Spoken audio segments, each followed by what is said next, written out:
嗨，大家好，我是坦平叔，今天是2025年4月14号。这一期咱们继续聊聊恒大清盘，聊聊中国的房地产。我们先看几个关于救市政策的新闻。前几天南京市住房保障和房产局发布南京市2025年住房消费以旧换新政府补助活动。活动期间2025年3月31日至2025年12月31日。购房人将获得新建商品房住房合同金额1%的政府购房补助，且可叠加享受各区其他购房补助政策。补助对象为2025年3月31日到12月31日期间购置住房的市民。首批政府补助金1亿元，实行总量控制就是政府真金白银掏钱出来这个1%看上去好像不多但是迈出第一步，这个后面就会源源不断，力度就会越来越大。而且它这个不是普通的购房补贴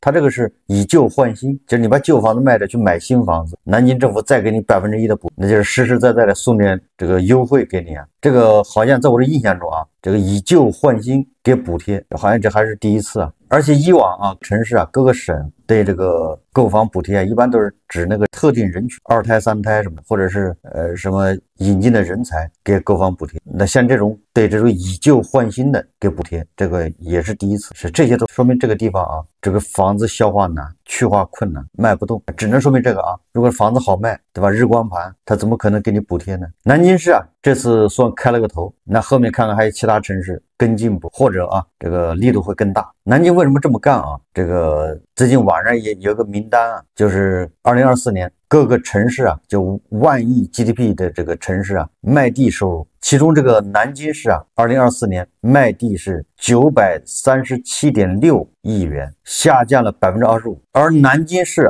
这个2024年土地财政依赖度，就是这个政府性基金收入占一般公共预算收入比重，就是依赖度，南京市是58.7%。也就是假设一个公司它的主要收入是卖地，这个一年下降了20%，那你说这公司收入怎么样？这公司再这么下去是不是难以为继所以地方政府要积极自救拿钱出来补贴我在去年就说了除了上海、深圳，因为它还有限购政策，对吧？还有一些限制性政策还没放开，其他城市都已经全部放开了，绝大部分放开了，也就是所谓的这个工具箱的工具不多了。那接下来再刺激怎么刺激呢？对吧？只能是政府补贴，政府掏钱。你看现在这个趋势就是政府要往出掏钱来补贴购房的。我们再看看北京这个今日直播这个媒体报道他说北京怀柔发布住房以旧换新政策。近日北京怀柔区发布以旧换新政策，本次政策要求平台公司将二手房收购款发放至购房者资金监管账户，待签新房合同后转给开发企业。该模式打通交易堵点，有望带来连锁利好，但也有分析人士认为，平台公司收房垫资意味着一定的风险，风险核心在于二手房回收的价格。截至目前，该政策尚未正式落地，政策细则正在筹备阶段。据华夏时报报道此前北京就推出住房以旧换新政策，但已结束。此次怀柔推出的新政策由公司垫款，能加快置房换房进程，为市场注入活力。此外，多地也在升级住房以旧换新政策，如南京给入购房补助，深圳支持异地客户参与。未来此类政策会更大范围推广。这个怀柔什么意思？就是平台公司，它这个平台公司肯定是国资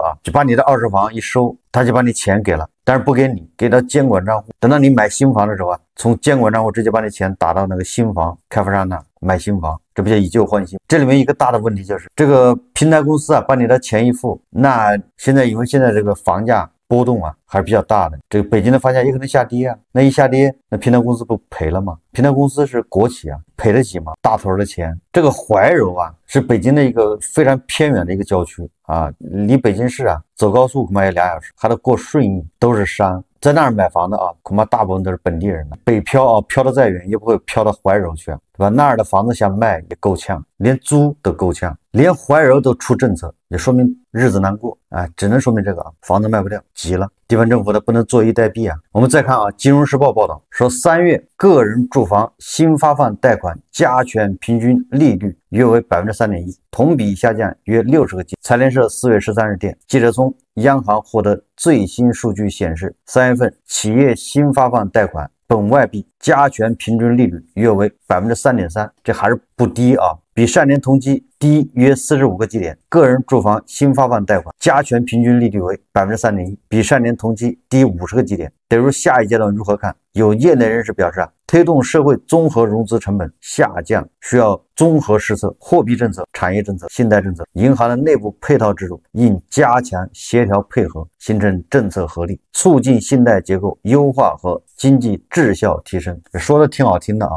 实际上呢，有很多韭菜不慎在高点买了房，在2021年、2020年，甚至有的2022年买房，那个时候银行贷款利息都是最高。虽然现在几年下来降了不少，但是现在 3.1%、3.3% 还是高啊。这个降低利率这个不能只打雷不下雨。在我看来它这个还可以再降，也就是银行业要向实体让利，这是没有办法的事。这个按揭贷款你降到 1%， 这个很多韭菜它的压力就小得多。我也不能说你按揭贷款降了，你房子就多卖了，这个不一定但是对已经买房的这些韭菜来说，他的这个枷锁他身上的担子就轻得多。那这个或许能够刺激消费。就是一个韭菜他本来每个月还按揭贷款5000块，因为你把利息降低了，对吧？你不要0点几个点的降，你按揭贷款利息降到 1%， 这韭菜恐怕一个月少还1000多2000块，那他当然就会消费要多一点，压力就小多了。而这个银行利息下降，但是银行也不能赔钱，所以这个就要求银行内部对吧？要变革像管理要效益堵住那些跑冒滴漏当然了，银行恐怕也要降那个存款利息，这也是正常总之要想提振这个消费要拉动内需，银行的利息一定要降，而且要快降。1季度的结束了，马上2季度对吧？都已经第1个月快完了，利息还没降。接下来我们再看2个案例这个很有意思这都是陈年旧账，都是10几年前、20年前的事，一拖这么多年，最后拖出毛病。当然了，跟房子有关系第一个案例是换房纠纷10年，地产负责人说退休了，总部说没退休。这个什么事呢？讲的是20多年前吴先生在湖州吴新区龙溪苑买了商铺和车库，后来房子出了问题，开发商给他置换车库并进行了加固。如今10多年过去了，他的车库还没有收回来。这个吴先生就联系开发商负责人，对方表示我已经退休了，这事情太早了，你不要找我了，对吧？你找集团总部。结果集团总部又说你还得找他本人，就是 TP9大家看这个1818环境眼的报道，大家看视频湖州市吴兴区新湖路上有一个龙溪苑小区，小区的17号楼目前没有住人，房子的最底层是车库架空层，隔壁连着沿街的商铺。吴先生介绍，2003年7月底，他在这里投资了店面和车库。3个店面，就现在看到这2个窗户是你们的店面。这2个窗户是，这3个窗户都是的。当时他们西湖房产说要收尾了，他们老总来找我说后面有几个车库，要不说我是开店的嘛，你不好放东西的话，车库里也可以放。这个也是我们的，旁边我们一共有3间，另外2间是没有仓库的。吴先生出示的发票复印件显示，22年前购买这3个自行车车库时，一共花了28410元。到了2011年，整个17号楼连同隔壁的一排商铺都出现了开裂的问题，被属地职能部门列为了危房。那时候是湖州市政府就责令房产公司让他们停下了，把后面的房子收购回去，然后是加固。这个事情当时是搞得很大的。那么你的店面现在已经加固好了？店面加固好了，已经全部处理好了。那这边现在就把这个这些就一直迟没跟我们解决。吴先生拿出了一份2011年4月25号签署的退房补偿协议，上面约定开发商方面同意用17号楼下的1号汽车库以及1号、2号自行车库置换吴先生的3个自行车库，同时开发商支付给吴先生房产面积折算差额、空调拆装费和搬迁费共计6425元。这2个自行车库跟那个汽车库，窗户里面是自行车库。对对对，后来他们不承认说有这个置换了。这些4的钱你拿到了没有？这个拿到了。那么拿到之后，让对方说是你们一直没有腾空，然后没有给他们房子啊？你看这个没腾空，那个他们的钥匙收据是怎么来的？吴先生出示了2份收据，说是开发商工作人员在2014年5月份拿走商铺和车库钥匙后写给他的。但开发商浙江新湖房地产集团有限公司湖州分公司在2015年5月8号给吴先生以及属地街道和派出所发的一份回复函上说，吴先生未移交钥匙及产权证。同时，公司方面从房产管理部门得知，你交换的车库是17号楼的附属设施，不能进行单独的产权置换或变更。采访时，3份材料都已经有10年历史了。吴先生说，他已经找不到开发商的办公室和对接人。一位路过的邻居提供了一个微信号，说是1年多前加的，当时对方自称开发商负责人。现在股票变成是叫齐州发展，找王家总就好了。哦，就您现在已经不在这个公司了是吗？对，我已经退休了，我不在你也退休了？我也不在这个公司，我一直在外地。15年的时候，为什么就没有马上把这个事情解决？要对方认？解决不了，他们不理我们呀。因为门口筑了一堵墙，然后我们也进不去，然后是他们不理我们，危房改造的时候，所以我们想等他们改造完了，或者他们等处理了，我们再处理。一直不知道，一直拖到现在我们才知道这堵墙拆掉了。10年前就已经不认了，你的公司都换掉了，不认了。所以要找我们，所以要找媒体188了呀，要找媒体。采访当天是休息日，属地街道没有上班。之后，记者又按胡总提供的地址找到了杭州市余杭区的衢州发展大厦以及新湖地产集团有限公司的总部，也都没有人在。等到工作日，记者再次前往衢州发展大厦了解情况，工作人员提供了一位胡经理的联系方式，一联系竟然是熟人。我昨天是不是给您打过电话？我跟你讲，胡主龙先的事情我不管的，因为我是胡主任，所以说呢，我这个工商注册了一次我的名字，但是不代表我业务归我管，我不会管，我在江西九江呀。我们这边办公室的回复，湖州分公司现在的法人依然是胡国忠，也是他在负责的呀。而且他也没有退休，你只能找杰彩，是衢州发展让找你啊？那你们公司自己内部到底是？我来骂他们一下。总得有一个说法，不然我在你们这边绕圈圈的呀。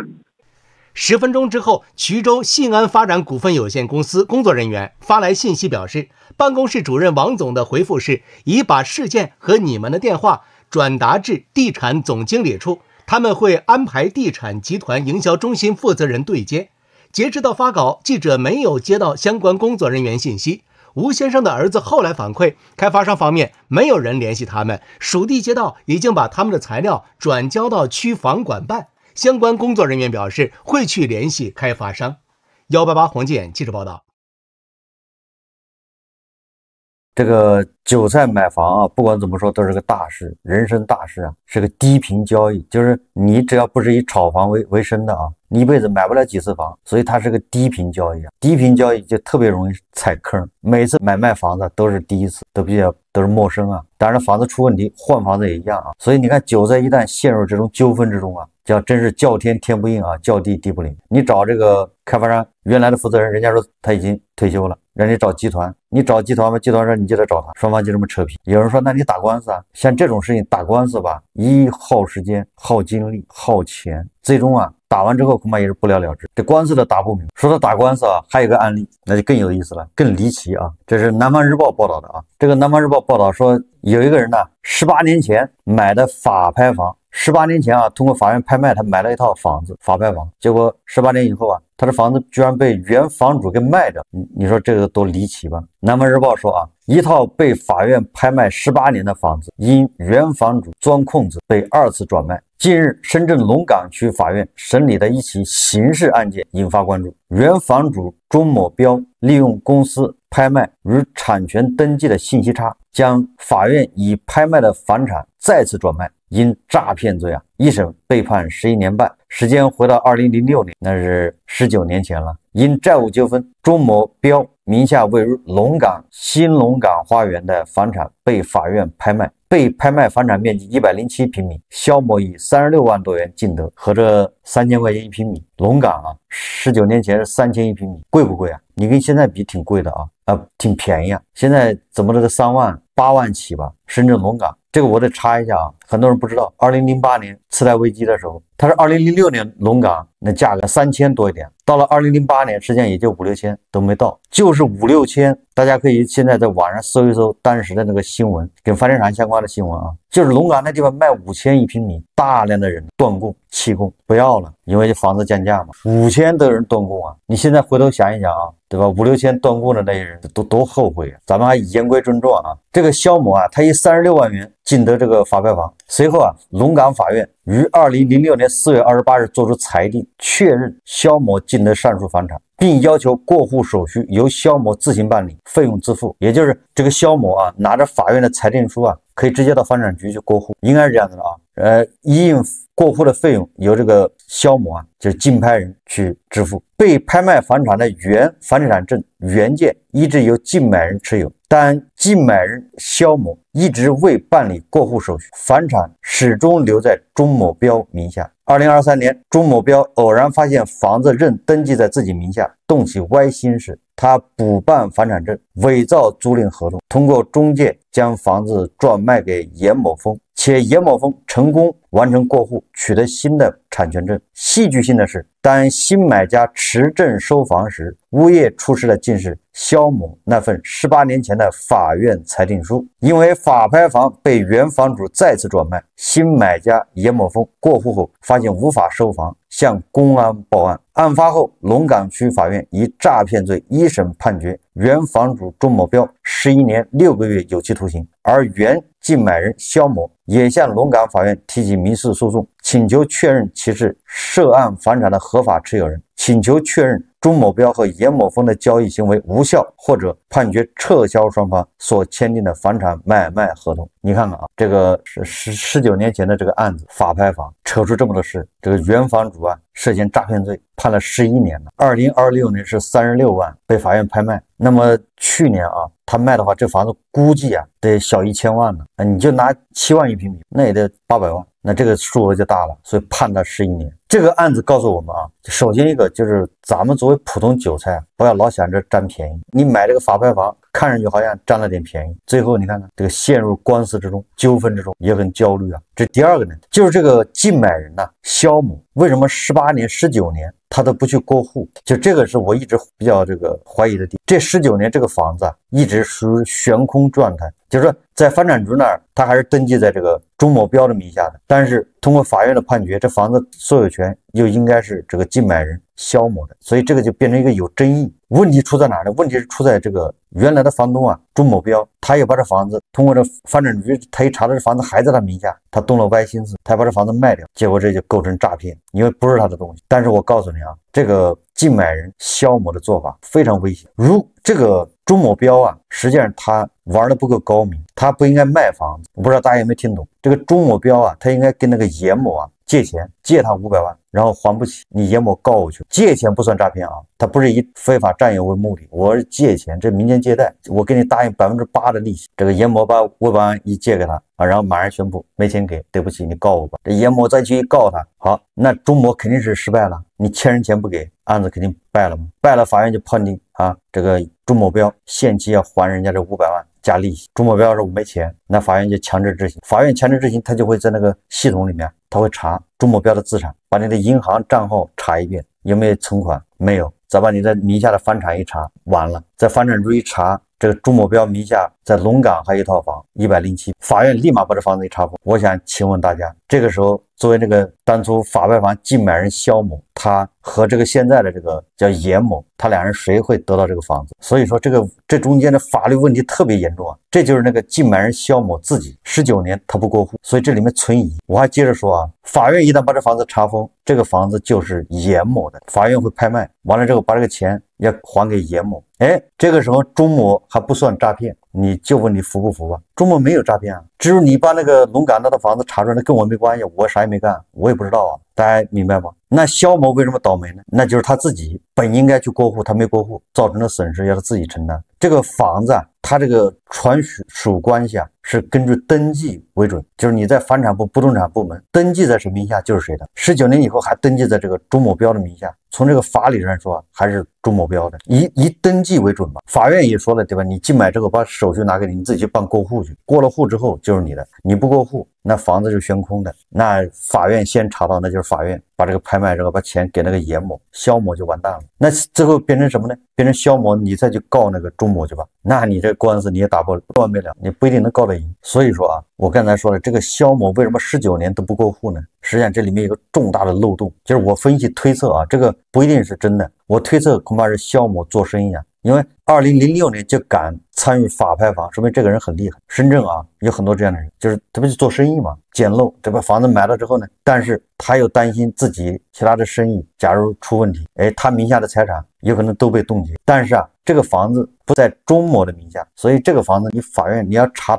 他的债务出问题了，法院是查不到这套房子。也就是这个是不是肖某为了规避这个风险，他把这个拍卖派来的房子跟他自己的资产做了个切割隔离，对吧？不在我名下嘛，但是我也有这法院的判决，只要我不拿出来，你也不知道那房子是谁的，拿出来的房子就是我的。我认为啊，这恐怕是很多做生意的老板呢考虑的多，狡兔三窟嘛，他名下没有这套房，一旦他负债，这套房子法院查不到。我认为啊，否则你解释不了他19年他不过户。现在这个肖某啊向法院提起这个诉讼，请求判决这个钟某标和那个严某的这个合同无效，这里面要扯皮了。但是因为涉及到这个钟某标是诈骗嘛，那这个肖某的赢的可能性还是比较大的。如果钟某标啊他不以卖房子为名，他以民间借贷，那你还拿他一点办法都。所以说啊，这个刚才说了，这个无论这个买卖房产，只要你不是专业炒房的人，那对你来说都是个低频交易，一辈子交易不了几回，而且你时间又长，每一回交易恐怕都不太一样，你